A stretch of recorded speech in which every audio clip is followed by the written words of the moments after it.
Hablemos de 6 técnicas simples que no hay que utilizar cuando estamos en el error o estamos mal. Porque seamos sinceros, todos pecamos, mas no encubramos el pecado ni usemos esas técnicas para evadirlo. La primera técnica es el encubrimiento. Sucede cuando alguien dice, no sé de qué estás hablando. El mejor ejemplo de esto en la Biblia es el rey David. Él embaraza a una mujer llamada Betsabé y trata de cubrir su pecado, tratando de hacer ver que el esposo la embarazó. El problema era que el esposo Urías estaba en el campo de batalla, así que David envió por él y hace todo lo posible para que Urías vaya a su casa y duerma con su esposa. Pero este hombre era un verdadero guerrero y se negó a dormir con ella porque no se le hacía justo que él fuera a casa mientras sus compañeros estaban peleando a la intemperie. Viendo David que no pudo convencerlo, mandó una carta a través de el mismo Urías a Joab, comandante del ejército. Segunda de Samuel 11:15 dice, la carta le daba las siguientes instrucciones a Joab. Pon a Urías en las líneas del frente, donde la batalla sea más violenta. Luego retrocedan para que lo maten.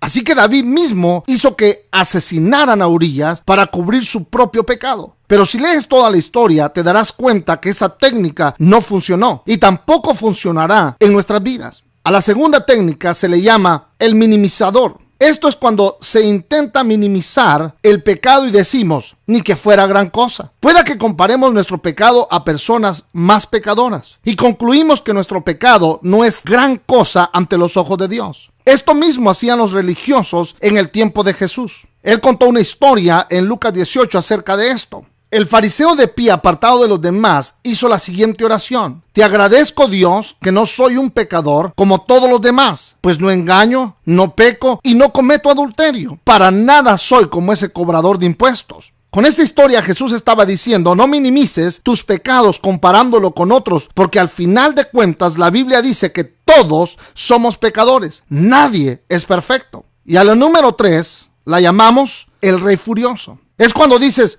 ¿cómo te atreves a juzgarme? Y te enojas como si tú fueras el rey o la reina y la otra persona el juez. Y claro que el rey tiene más poder. Esto es lo que hizo Herodes cuando Juan el Bautista lo enfrentó por su pecado. Herodes se enfureció y básicamente le dijo, ¿cómo te atreves a juzgarme? Y decapitó a Juan. Mateo 14:3-5 dice, pues Herodes había arrestado y encarcelado a Juan como un favor para su esposa Herodías, ex esposa de Felipe, el hermano de Herodes. Juan venía diciendo a Herodes, es contra la ley de Dios que te cases con ella. Tú y yo no podemos meter a la gente en la cárcel o cortarles la cabeza. Si no nos gusta lo que nos dicen, pero sí nos indignamos y decimos, ¿cómo te atreves a juzgarme? Y el problema con esto es que, de acuerdo a la Biblia, sí nos pueden juzgar en amor si estamos mal. Sí nos pueden llamar la atención por nuestro bien cuando estamos en pecado. Y la número 4 es el señalar con el dedo. Pasa cuando decimos, no es mi culpa o soy la víctima. Esta es el truco más viejo en el libro. Adán y Eva la usaron la primera vez que pecaron. Dios dijo, ¿acaso has comido del fruto del árbol que te ordené que no comieras? El hombre contestó, la mujer que tú me diste fue quien me dio del fruto y yo lo comí. Entonces el Señor Dios le preguntó a la mujer, ¿qué has hecho? La serpiente me engañó, contestó ella, por eso comí.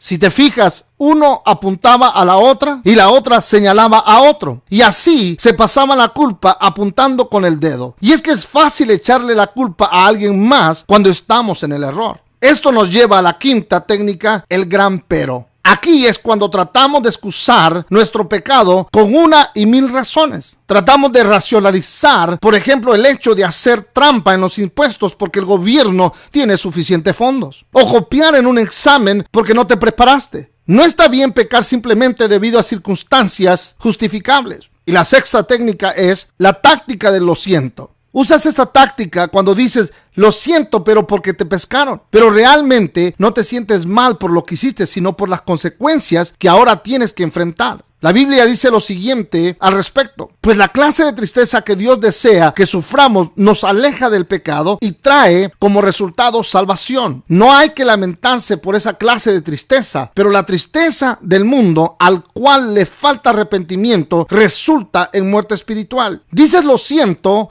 pero en realidad no lo sientes, ni estás arrepentido, ni dispuesto a apartarte de tu pecado. Te lamentas nada más porque te descubrieron. Probablemente hemos usado cada una de estas técnicas en algún momento dado, pero las buenas noticias es que la Biblia dice, si afirmamos que no tenemos pecado, lo único que hacemos es engañarnos a nosotros mismos y no vivimos en la verdad. Pero si confesamos nuestros pecados a Dios, Él es fiel y justo para perdonarnos nuestros pecados y limpiarnos de toda maldad. Dios es un Dios amoroso y compasivo y quiere perdonar nuestros pecados, pero tenemos que confesarlos. Así que no practiques estas cosas. Mejor confiesa tu pecado a Dios y toma la decisión de honrarlo con tu vida.